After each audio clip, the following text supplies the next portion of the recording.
जय हिंद दोस्तों, स्वागत है आप सभी का मेरे भाई आपके अपने परिवार में। तो आज पूरे उत्तर प्रदेश में यूपीएसआई का पेपर होता है और एक पेपर जिसको लेकर के बच्चों के मन में काफ़ी ज़्यादा महत्वाकांक्षाएं थी।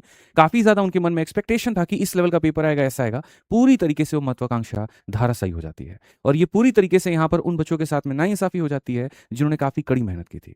मैं ऐसा क्यों कह रहा हूँ, पेपर में ऐसा क्या हुआ, क्या सेंटर्स पर मेरे भाई ऐसे हुए चीज़ें जिससे बच्चों का मनोबल टूटा, वो मैं आपको सारी बातें इस वीडियो के अंदर बताऊंगा और बढ़िया तरीके से विश्लेषण करके सारी बातें समझाऊंगा। तो वीडियो को शुरू से लेकर के अंत तक देखिएगा और अंत में फिर हम लोग यहाँ सेफ स्कोर के ऊपर में भी चर्चा करेंगे कि किस कैटेगरी के हिसाब से कितना सेफ स्कोर होना चाहिए। आइए चलिए सबसे पहले बात करते हैं आज पेपर जो है 14 मार्च की फर्स्ट शिफ्ट की हम एनालिसिस करते हैं। हालांकि कुल मिलाकर के बात करें तो पेपर 2 दिन होने वाला है, 14 तारीख, 15 तारीख। 14 तारीख में भी 2 शिफ्ट और 15 तारीख में भी 2 शिफ्ट, यानी 4 शिफ्ट में आपका पूरा पेपर होगा और बाद में इसका नॉर्मलाइजेशन भी होगा। मजे की बात यहाँ पर यह है कि जो आप 160 सवाल आ रहे हैं उनमें कहीं पर भी किसी भी सवाल में कोई नेगेटिव मार्किंग नहीं है। प्रत्येक सवाल 2.5 नंबर होने के कारण पूरा पेपर आपका 400 नंबर का बनता है और इन 400 नंबर में ऐसा है कि 4 विषय के 40 सवाल पूछे जाने थे। लेकिन ऐसा बिल्कुल भी नहीं होता है। जो पेपर का लेवल होता है वो बहुत ही ज़्यादा आसान है। गणित की अगर हम बात करें, रीजनिंग की अगर हम बात करें, वैसे वो लेंदी और कैलकुलेटिव क्वेश्चंस बिल्कुल भी देखने को नहीं मिला जो 2017 और 2021 में था। असल में होता क्या है कि जब एक बार भर्ती बोर्ड बहुत अच्छे लेवल का क्वेश्चन पूछ लेती है तो बच्चों के मन में वो एक्सपेक्टेशन होता है कि हाँ यार इसी लेवल का क्वेश्चन आएगा। और जब मैं यूपीएसआई बैच का मेरे भाई पढ़ा भी रहा था तो मैंने ऐसे ऐसे लेवल के क्वेश्चंस कराए थे कि जिससे दिमाग हिल जाए। मतलब मेरी ये कोशिश थी कि पेपर कितना से भी कितना टफ आ जाए, मेरे बच्चे तो पूरा स्कोर करके लेकर के आएंगे। और सेम जब हम यूट्यूब पर भी करवा रहे थे प्रैक्टिस आप लोगों की 36 दिन 36 मैराथन में, तो वहां पर भी नेक्स्ट लेवल के क्वेश्चंस आप लोगों ने प्रैक्टिस किया था। लेकिन अफसोस और दुख की बात यह है कि उस लेवल का पेपर आपका अभी तक फर्स्ट शिफ्ट में देखने को नहीं मिला। ठीक है, ओएमआर शीट का थोड़ा सा अलर्ट यहां पर यह हो गया कि काफी ऐसे स्कूल, काफी ऐसे जगह पर जो डेस्क मिला हुआ था जिसके ऊपर में रख करके आप ओएमआर शीट की भर्ती कर रहे थे, ओएमआर शीट को मेरे भाई भर रहे थे, तो वहां डेस्क खराब होने के कारण ओएमआर जैसे भर रहे थे तो वो गड्ढे से कहीं कहीं पर छेद हो गए कुछ बच्चों में और वो थोड़ी सी दिक्कत आई। तो इसका मैं आपको ये कहूंगा कि ओएमआर जो है, जो आपको मिलता है क्वेश्चन पेपर, उसके ऊपर में रख करके तब भरे, इससे आपका कहीं पर कोई नुकसान नहीं होगा।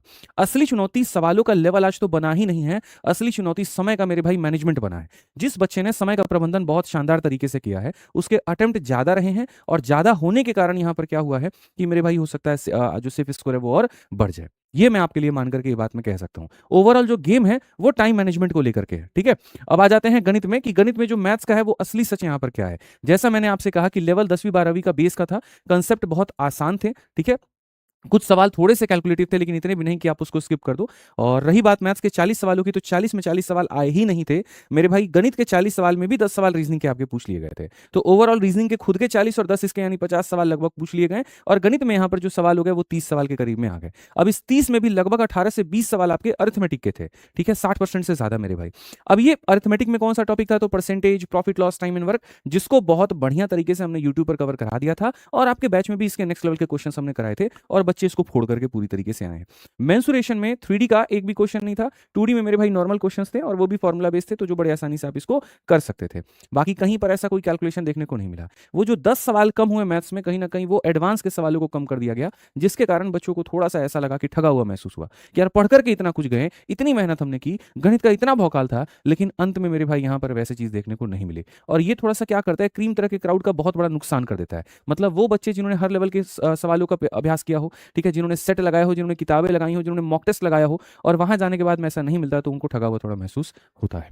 अगर हम बात करें रीजनिंग को लेकर के, तो देखो रीजनिंग का जो वेटेज, जैसे मैंने कहा, 50 से ज्यादा सवाल थे, लेकिन ऐसा भी नहीं कि इन 50 सवाल में कई सवाल ऐसे हो जो खूंखार हो, बिल्कुल भी नहीं। मतलब जो राहत की बात थी वो ये थी कि जो सिटिंग अरेंजमेंट की, जो बैठक व्यवस्था की क्वेश्चन होते हैं, ठीक है, वो देखने को नहीं मिला। तो ये थोड़ा सा जो जो सबसे ज्यादा वक्त लेकर के जाता है ना, वो वक्त लेने वाला सवाल ही नहीं आया था, तो एम्पल टाइम आप लोगों के पास में बच गया था, जिससे आप मेरे भाई यहाँ पर अपना बढ़िया सेफ स्कोर इसमें लेकर के जा सकते हो, या बच्चों के गुड अटेम्प्ट ज्यादा हुए हैं। जो इनमें मुख्य टॉपिक था मैं आपको बता दूं, मुख्य टॉपिक सबसे ज्यादा प्रश्न पाई चार्ट के थे, 4 से 5 सवाल, फिर कोडिंग डिकोडिंग का था, फिर नंबर सीरीज का था, फिर ब्लड रिलेशन का था, फिर वेन डायग्राम और डायरेक्शन से थे। काफी बच्चों से मेरी बात हुई, उनके बात होने के बाद में ये मैं आपके लिए संपूर्ण विश्लेषण लेकर के आ पा रहा हूँ।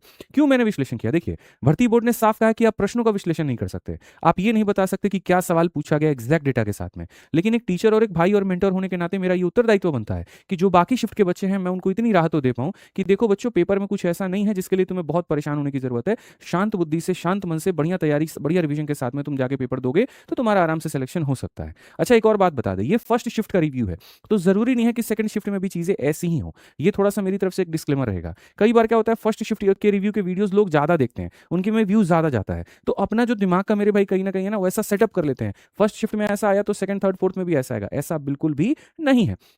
इस तरीके से लेकर के मत जाइए। ये फर्स्ट शिफ्ट की बात है, थोड़ा-सा मेरे भाई यहाँ पैटर्न इस तरीके से रह सकता है, बट 100% ही ऐसा मान के जाएँ और वैसा ना हो तो उस केस में आपकी क्षति होने की संभावना ज़्यादा है। तो अब तक जिस पैटर्न पर आप पढ़ते चले आए हैं, जिस तरीके से आप पढ़ते चले आए हैं, उसको पढ़िए और इस विश्लेषण की वीडियो में कोई एक आधा चीज़ें ऐसी हैं, जो पूछी गई हैं और आपने वो नहीं पढ़ा है, तो मुझे लगता है वो पढ़ के जाना चाहिए। इसलिए आप इस विश्लेषण की वीडियो को देख रहे हैं, इसलिए आप इस एनालिसिस की वीडियो को देख रहे हैं कि मुझे उस भाग को कवर करना है, जो मुझे नहीं आता और ये पूछ लिया गया। बस यही आपके काम की बात है और कोई काम की बात नहीं है। अब जैसे सामान्य ज्ञान और मेरे भाई बीएनएस की जब हम बात करते हैं तो इसमें पॉलिटी का राष्ट्रपति, उपराष्ट्रपति और महत्वपूर्ण अनुच्छेदों से सीधे सवाल पूछे गए थे। कुछ सवाल आपके स्टेटमेंट बेस्ड थे और ये स्टेटमेंट बेस्ड सवालों का अब चलन आ चुका है। आप एसएससी में देख लीजिए, आप यहाँ रेलवे में देख लीजिए, तो चाहे रीजनिंग हो, गणित हो या जीएस हो, मतलब स्टेटमेंट बेस्ड सवाल ताकि उसको समय ज़्यादा बर्बाद किया जा सके बच्चों का। और स्टेटमेंट बेस्ड में बेनिफिट ये होता है कि गहरे सवाल पूछे जाते हैं, बहुत गहराई तक जाकर के। मान लो कभी कोई केस ले लिया गया और उस केस के कुछ कथन दे दिए गए और कहा गया कि बताओ ये सही है कि गलत, जिसमें वक्त लगता है अच्छा खासा पढ़ने में।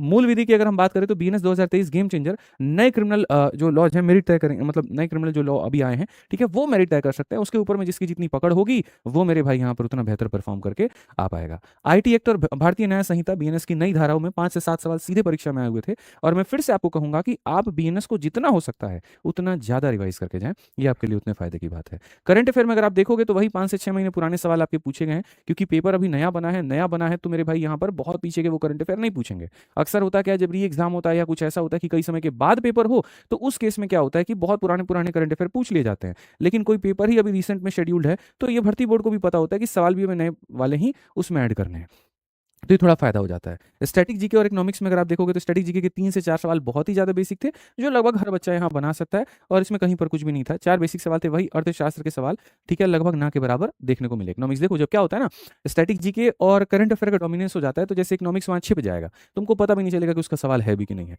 और एक आधा अगर आ भी गया होगा तो बहुत वहाँ पर दिखेगा नहीं तुमको, ठीक है। हाँ, थोड़ा सा हिंदी का मेरे भाई अगर हम चले तो हिंदी पर आइए थोड़ी चर्चा करते हैं। ये बहुत मजेदार था, इसमें तो बहुत लोगों के पूरे नंबर आने वाले हैं, मैं आपको बताऊं, क्योंकि हिंदी का लेवल बहुत ही ज़्यादा आसान था। जिनकी बेसिक तैयारी अच्छी है वो 40 में 40 स्कोर आज टारगेट करके लेकर के आए हैं, और मैं गारंटी कहता हूं बहुत ऐसे बच्चे होंगे जो इसमें नंबर लेके आएंगे, क्योंकि साहित्य के बारे में शुरू से बच्चों के अंदर में चर्चा थी, क्या साहित्य के सवाल पूछे जाएंगे, ठीक है, लेखक के क्वेश्चन पूछे जाएंगे, और यहाँ पर वही हुआ भी। साहित्य के पोर्शन से साहित्य पुरस्कार और प्रसिद्ध रचनाएं से लगभग 5 से 6 सवाल थे, और लगभग ये वही थे जो मॉक टेस्ट में या जो हम लोगों ने 11 प्रैक्टिस सेट दिया था ना आपको, उनसे मेरे भाई घूम रहे थे। मैं पूरी तरीके से आपको सेट का हो गया या बुक का हो गया, मैं पूरे स्क्रीनशॉट लेकर के मैं कम्युनिटी पोस्ट पे डाल दूंगा कि देखो जो पूछा गया वो यहाँ पर हूबहू हमने सवाल में कराया है, ठीक है। व्याकरण और गद्यांश की अगर हम बात करते हैं तो 5 सवालों का एक पैसेज था, पढ़ने में थोड़ा सा लंबा था, लेकिन मेरे भाई उत्तर आसानी से मिल रहे थे।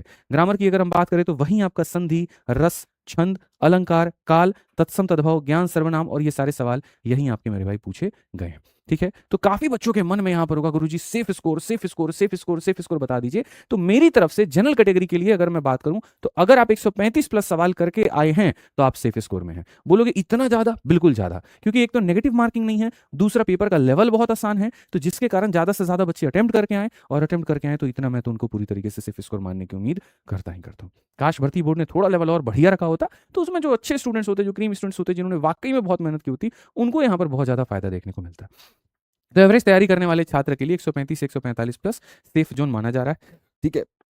बाकी आपके अनुसार सेफ जोन क्या हो सकता है वो आप जरूर बताएं, और कैटेगरी वाइज अगर आप बता सकते हैं तो वेल एंड गुड है, वो आप जरूर विश्लेषण करें। थोड़ा सा अंत समय में मैं इस बात को ध्यान दूंगा, क्योंकि जिनके आने वाले शिफ्ट के पेपर है उनके लिए थोड़ा ध्यान रखें। ओएमआर का स्पेशल आप ध्यान रखें, गोले पूरी तरीके से भरें, आधे अधूरे ना भरें, कहीं पर ओएमआर फटे नहीं, इस बात का ध्यान रखें।